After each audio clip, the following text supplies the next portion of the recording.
dedication is so amazing. Now all day, every day we celebrating. Hard work on 3. 1, 2, 3. Hard work. For 25 years, Conference USA student athletes have set new standards of success. Our history includes those who are beyond competitors on the field, beyond champions in the classroom, and beyond heroes in their communities. We call them Hall of Famers. The Conference USA Hall of Fame class of 2019. Their legacies live on. To find out more about the inaugural class, visit conferenceusa.com. Mental health affects us all, whether you finish first or last. Whether you win.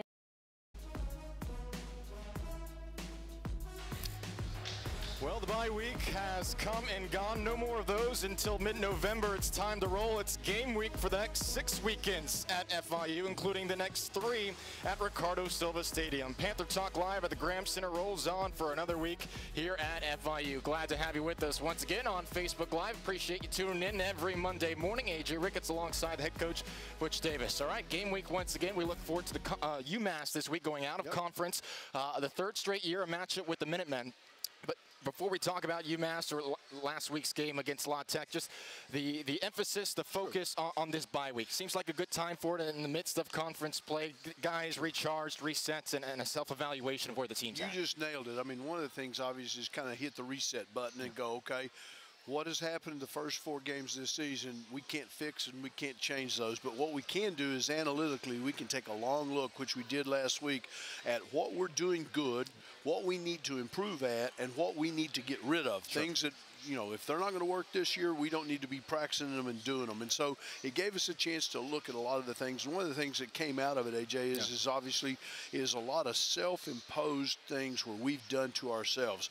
A penalty at a horrible time that keeps you from either scoring a touchdown or putting you in a position to kick a field goal, or, you know, things where you give up a sack when you're in 4-down territory, and all of a sudden that takes you out of 4-down territory.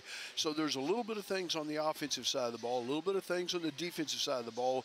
You know, we need to create more negative plays. We need more tackles for losses. We need more sacks and pressures on the quarterback. So there's a lot of things that you look at. There's some good things. I mean, Tommy Heatherly as a punter has been spectacular. The coverage on the punt team, the coverage on the kickoff team.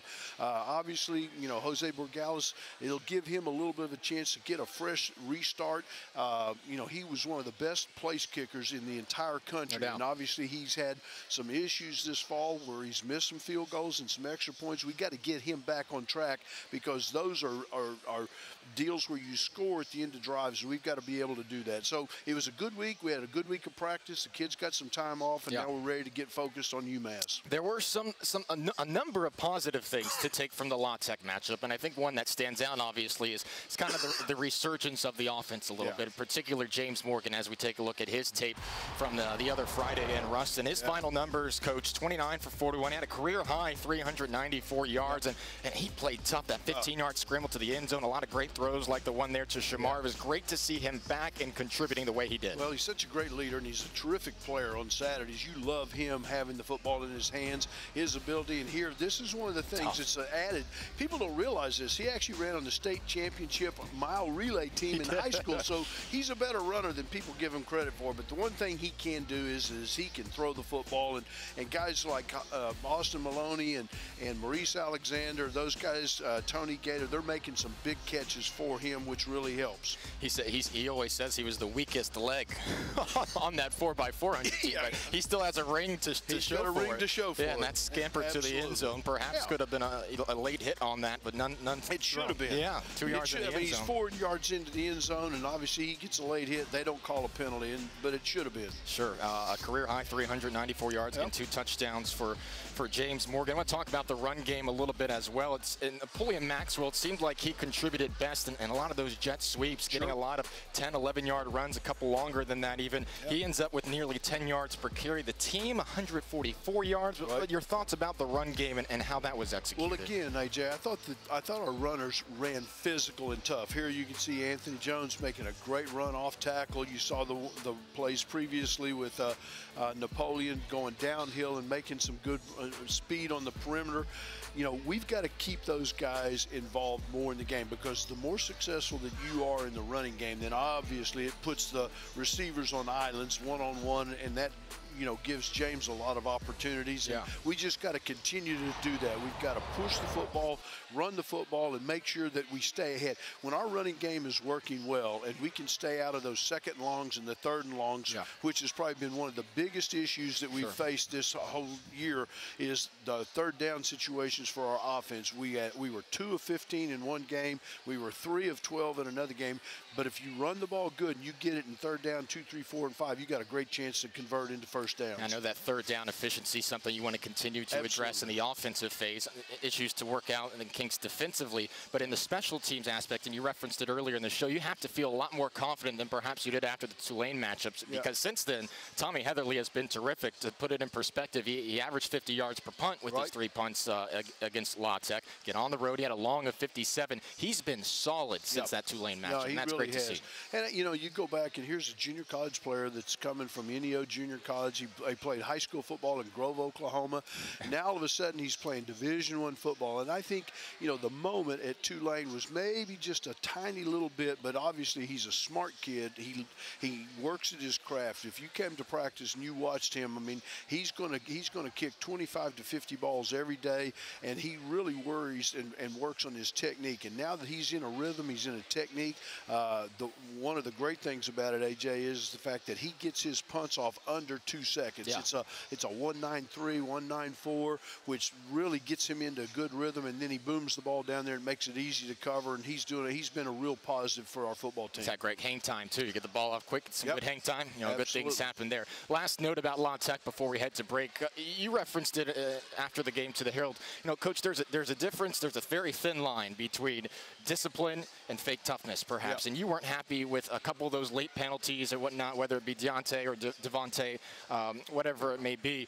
You know, they certainly defending the guys, but you don't want those penalties. Having that extra discipline in the heat of the moment, it's tough, but I know you want to see a little more composure. Of it. I mean, you really, truly want, you know, out of your veteran players. I mean, if it's a high school freshman kid that comes in and emotionally he does something, you kind of go, well, I get it a little bit. But guys that are veteran, returning starters, guys that have played the last couple of years, they've got to have a lot more maturity, a lot more composure. They got to make smart decisions, because obviously the penalty, you know, I know they wanted to protect James Morgan. He got hit late in the end zone. You don't go in there and you don't shove somebody, because now you kick off 15 yards, and that cost us 3 points at the end of the half. That obviously, you know, instead of being able to kick a touchback and they got to go 75 yards, you know, in the last couple of minutes of the second quarter, you know, we would have got out of the halftime 10-10. So those are the kinds of things that we've got to quit doing to ourselves. Tough to do, but to see them have this back, good to see, but you want to have the composure. No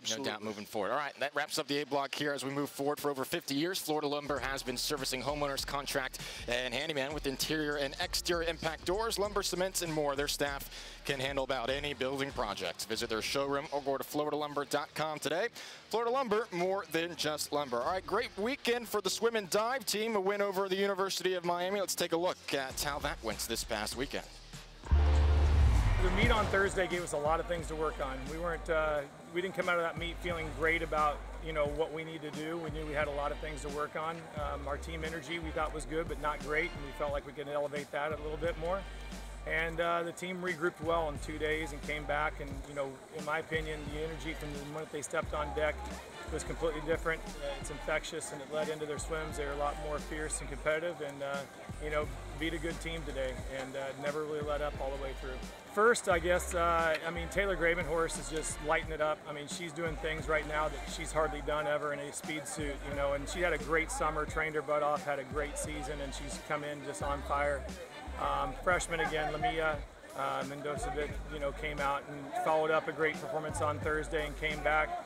But there was just so many more things that happened. I mean, Helga Fedor swimming really good in the sprint freestyles. Emily Cordovi is a freshman coming out and really having a good meet after struggling on Thursday. Temperino, you know, coming out. Delaney Gall as well. I mean, all the freshmen I feel like are just really coming along, stepping up, which is great. And the senior leadership, you know, we have a lot of great seniors. We you know, have 9 of them on the team, and they're really picking the team up and teaching them, you know, what it takes to be a champion team. And what we saw today is the first step to being that champion team. We didn't feel like it was there on Thursday, but you know, we came back and did a lot of things better.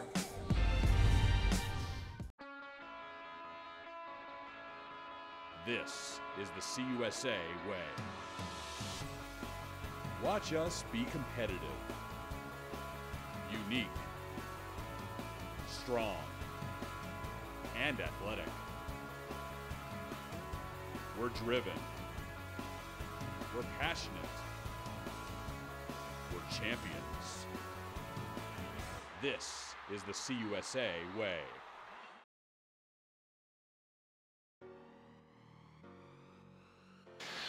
All right, welcome back to Panther Talk Live. AJ Ricketts alongside Butch Davis. Let's take a look at UMass and what we've got this upcoming week. UMass enters, of course, 1-4 on the season. Losses to Coastal Carolina, Rutgers, Southern Illinois, and Charlotte. So they're 1-4. Coach, they put up at least 20 points in 4 of their 5 games, but they're giving up nearly 50 points per game. This past week, the first win of the season against Akron, Michael Curtis threw for 173 yards. Had a little bit of time to look at the tape of them so far. Your initial impressions of the Minutemen? AJ, they're a completely different team this past weekend against Akron, and I don't mean that just because they won the game. Yeah. They kind of did what a lot of coaches do when you're struggling. They simplified things, and they said, this is what we do well, and we're going to do it a lot. And that's obviously what they tried to do. They put a lot more pressure on the offense. They brought 5-man pressures, 6-man pressures. They blitzed on offense, which they hadn't done in the previous ball games.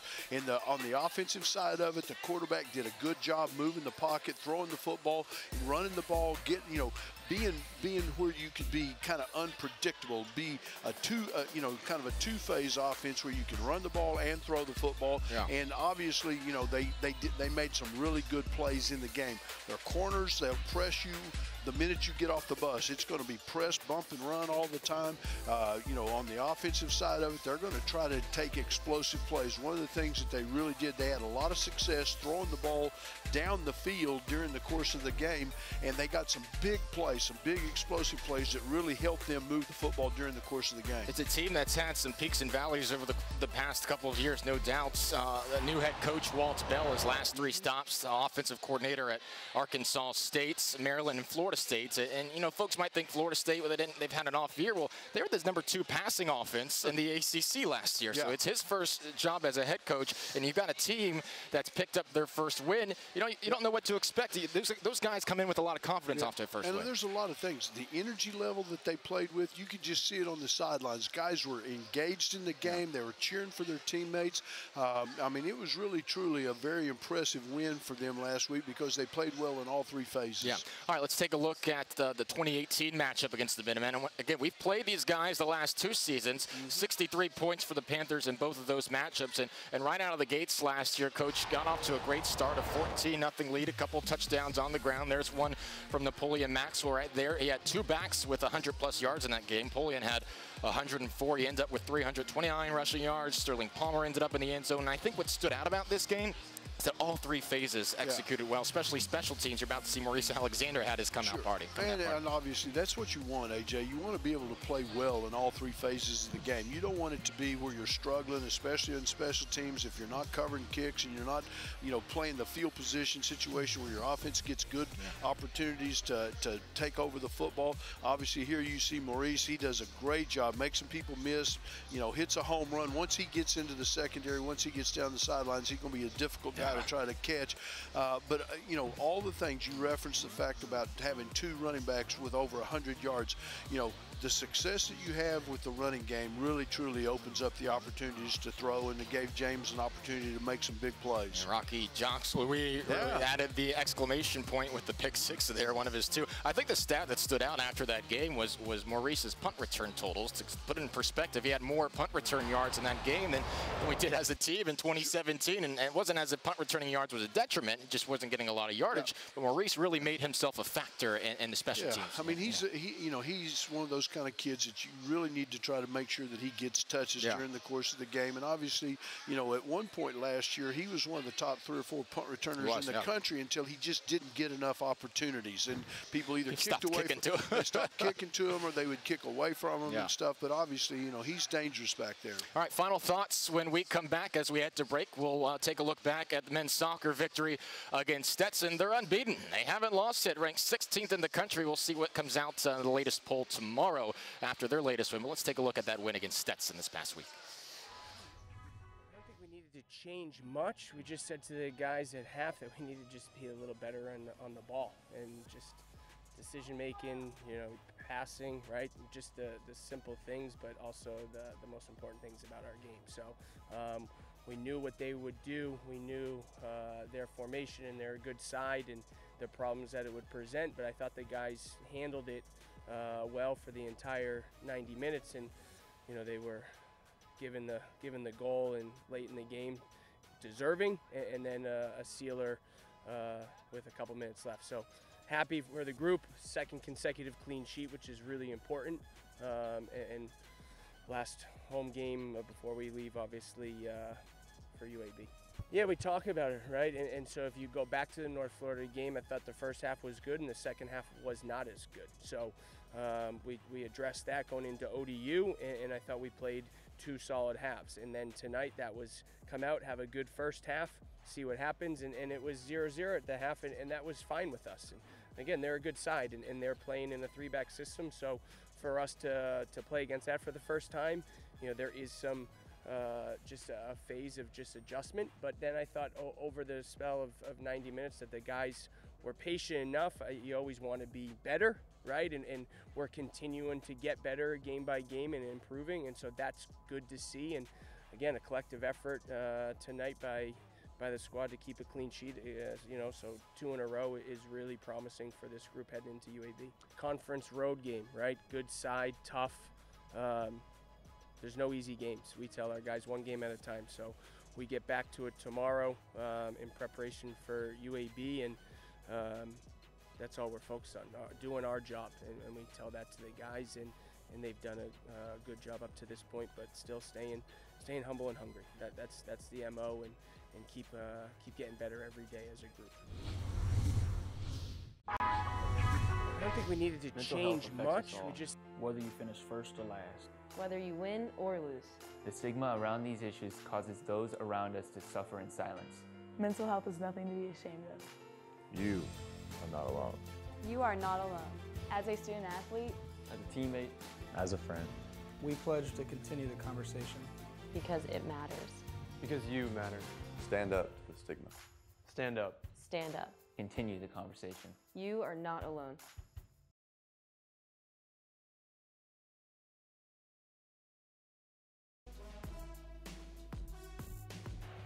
All right, we're looking forward to this weekend, UMass and FIU. You can catch it on 790 AM The Ticket, as well as ESPN3, the first of 3 consecutive home games at Ricardo Silva Stadium. Really critical stretch here, a fun stretch in October.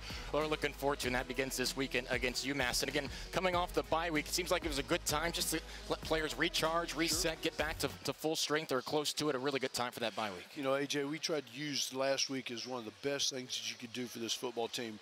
We've had a training camp, we've played 4 games. They got a chance to get a little bit of downtime, get away from football, spend some time with family and friends, but we had 3 really good days of practice. We got a lot of kids that got an opportunity to get well. We came out of the game against La Tech with some guys with pulled hamstrings, pulled groins, and those kinds of things. So hopefully we'll be able to get them back into practice this week.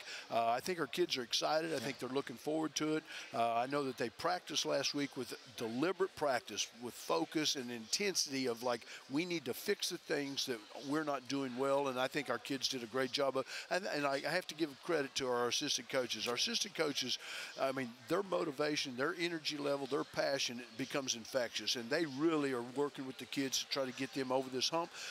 put out what you can't change in the past and get ready for the future. Well, Coach, I know the fans would love to see the third straight year of 63 points.